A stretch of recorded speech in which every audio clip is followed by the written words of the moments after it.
If there is any vulnerability in a coin, a platform, a chain, it's always going to be exploited.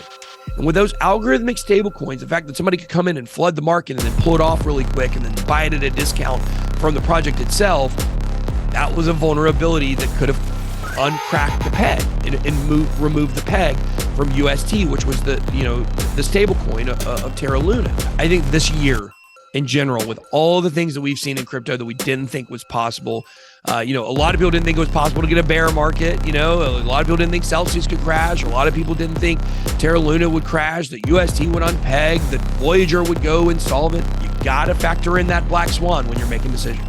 Look, I was on Wall Street for 15 years. I traded stocks and bonds and commodities, every market under the sun.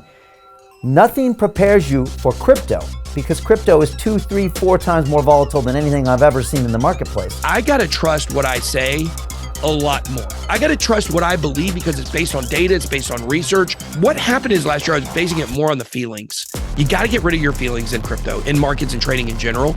And so this cycle on this bear market, look, I believe I know when it's going to bottom.